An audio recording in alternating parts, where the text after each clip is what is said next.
Well, let's take a moment and return to an example where an object is being pushed by a constant amount of force. If we were to make a graph of force versus displacement,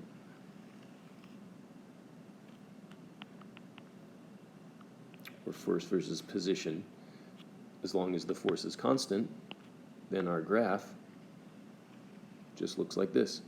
In other words, after 1 meter, the force is some given value. When the object reaches a position of 2 meters, the force is the same value, and so on. I don't think I need to explain this any further.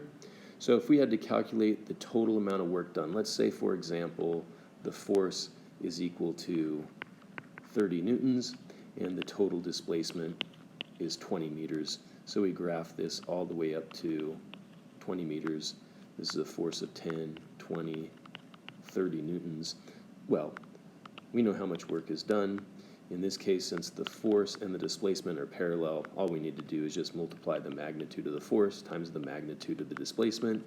This is mental math, right? This is going to come out to 30 times 20 and give us 600 newton meters or 600 joules of work. But I hope you recognize that that's the same thing we would get if we were to calculate the area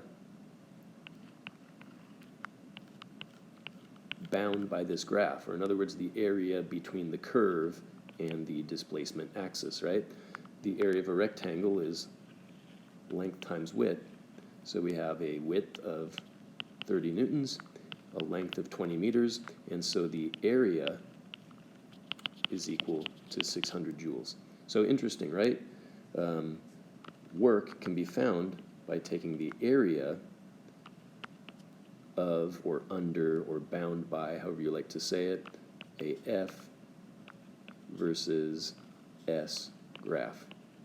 Well, sometimes we're going to say F versus X if the displacement is along the x-axis, but for now I'm happy to leave it as F versus S, force versus position. Well, is this true even in the case of a varying force? So let's take a look at another example. So let's say an object is pushed with a force that points parallel to the displacement, but it's pushed in such a way that the force isn't constant. The initial force starts out at 0, and then it gradually increases. The force goes from 0 up to 300 newtons, and then it remains level at 300 newtons. And then over the last 3 meters, from 5 meters up to 8 meters, then the force decreases back down to 0. So how would we calculate the amount of work done in this case? Could we just multiply some amount of force? Could we just multiply 300 newtons times the total displacement of 8 meters? Of course not, right? That would give us 2,400 joules, but that would be the area underneath a graph for which the force was always 300 newtons for the full 8 meters. But it wasn't. The force from 0 up to 2 meters gradually increased. So that area would be an overestimate of the amount of work. And then the force did remain constant up until a position of 5 meters, but then from there it dropped down. And so again, we would have overcalculated this portion of the work. So how do we calculate the work represented by the area under this curve? Well, we just divide it up into little displacements. So if we find the work done for the first, well, not even meter or tenth of a meter, we might break this up into millimeters, right? And so we're approximating it as a rectangle. And really this gets to the definition of the integral, right? And we think of integrals as being the area underneath the curve. So we're going to say work equals the integral of f ds. So each one of these rectangles has a width of ds, and any given one has some particular value of force. So this is really a mathematical way of saying add, and this is a way of saying, well, the force is the length of the rectangle, and the ds is the width. So we're just adding up a bunch of areas. Right, that's what it means to integrate. Okay, so we don't actually have to integrate if the area we're calculating is a shape that we know the formula for. If we want to find how much work is done in this case, the work is going to be equal to the work done in the area represented in region 1 plus 2 plus 3. So let's find the area in part 1. This is a triangle, so 1/2 base times height. So 1/2 times 2 meters times 300 newtons. 1/2 times 2 is 1. So this is 300 joules of work. Okay, and then in this section, it's just a rectangle. It's just length times width. So the length is 3 meters, right? 2 meters up to 5 meters is 3.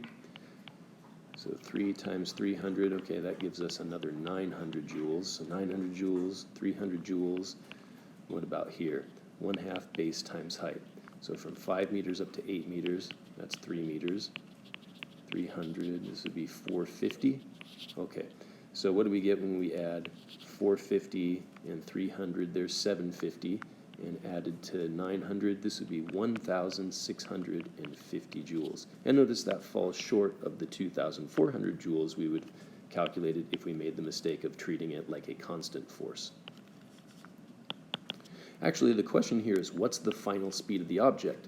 So now that we use this idea that we can calculate the work by finding the area under the curve, then we'll use the work energy theorem. The net amount of work should be equal to the object's change in kinetic energy. We know this is 1,650 joules, and we know that change in kinetic energy is final kinetic energy minus initial. This is a problem in which the object started from rest, so the final kinetic energy, the initial kinetic energy is 0, and therefore the final kinetic energy is the change in kinetic energy. So the net amount of work is equal to 1/2 mv squared. So if we just do a little bit of algebra, v is equal to the square root of 2 times the net amount of work divided by the mass. So in this case, the final speed is 2 times 1,650 joules divided by, well, thank goodness the mass was given in this problem as 20 kilograms. So what do we get in this case?